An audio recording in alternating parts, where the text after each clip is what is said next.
In Japan, some people choose to disappear. They vanish from their everyday existence. This phenomenon is known as Johatsu. The word translates to evaporated people. It is a deliberate act of leaving. Individuals erase their pasts. They seek to start anew, unseen. This is a stark reality in a society known for order, a silent departure from a structured life, a choice made in quiet desperation.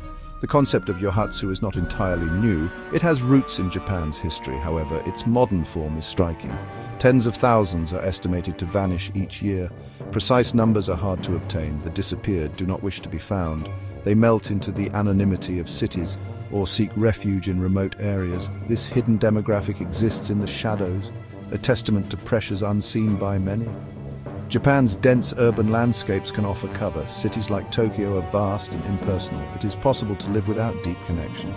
This anonymity aids those wishing to disappear. They can find work that asks few questions. They can secure housing with minimal scrutiny. This contrasts sharply with traditional community ties, where everyone knows each other's business. The city provides a veil for the Johatsu, a place to become someone else or no one. The decision to become Johatsu is profound. It is a severance from all that is known. Family, friends, and careers are abandoned. Identities are shed like old clothes. The reasons behind such a drastic step are complex. They are deeply intertwined with Japanese culture and the societal pressures individuals face. Understanding Johatsu requires looking deeper into the stresses that can make life unbearable, leading some to seek the ultimate escape. Overwhelming debt is a common catalyst. Financial ruin brings immense shame in Japan. The burden can feel impossible to escape. Societal judgment is harsh for failure. Bankruptcy is not always seen as a fresh start. Instead, it can feel like a permanent stain. For some, vanishing seems the only way out, a way to escape creditors and disgrace.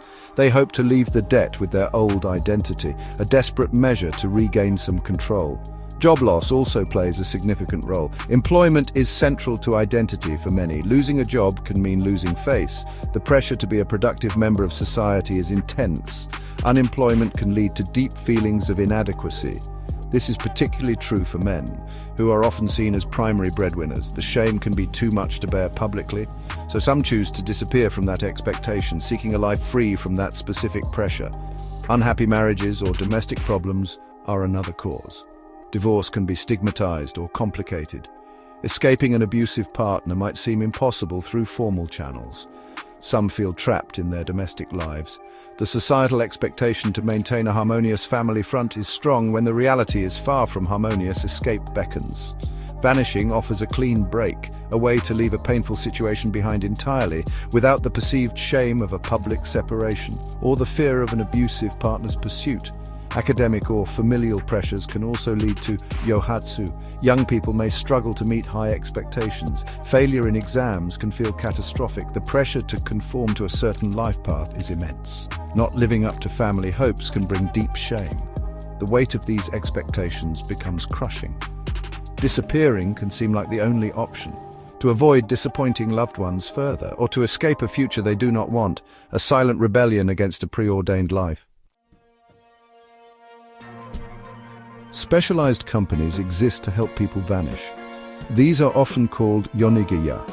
This translates to night-moving shops. They operate discreetly, offering escape services. Their clients are those wishing to become Johatsu. These services are a recognized, albeit shadowy, industry. They cater to a desperate clientele, promising a new beginning away from the old life. Their methods are designed for secrecy and to avoid leaving a trail. Night movers work under the cover of darkness. Their operations are swift and clandestine. They help individuals pack essential belongings and transport them to undisclosed new locations. The goal is to move without alerting neighbors or family members or employers. Timing and discretion are paramount.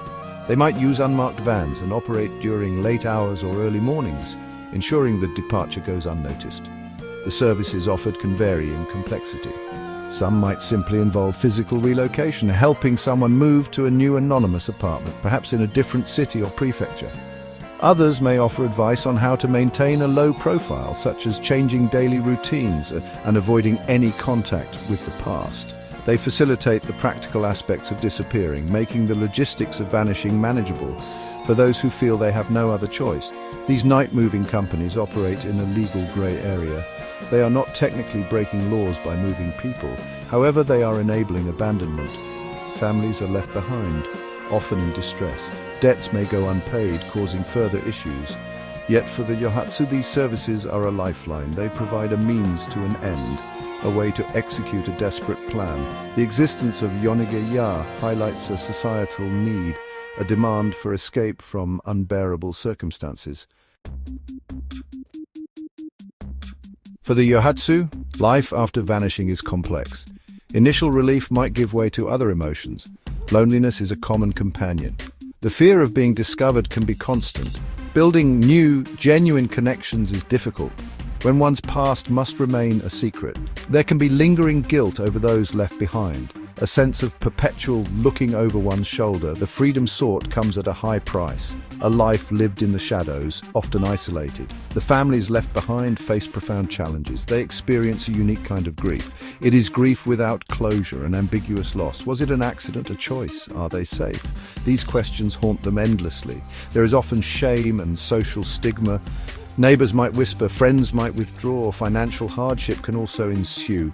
Especially if the vanished person was a provider, the emotional toll is immeasurable and enduring.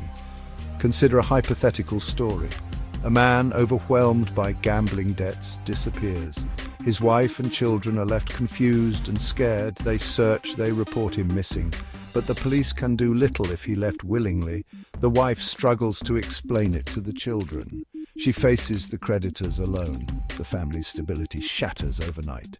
Their lives are forever marked by his absence and the unanswered questions he left behind. The Johatsu phenomenon reflects deeper societal issues. It speaks to the intense pressure to conform in Japan, the stigma associated with failure or difference, and perhaps a lack of accessible support systems for those struggling with debt, abuse, or mental health. When society offers few paths for redemption or escape, some individuals choose the most extreme path. Vanishing becomes a symptom of underlying strains, a silent cry from those who feel they cannot cope, leaving voids in families and communities.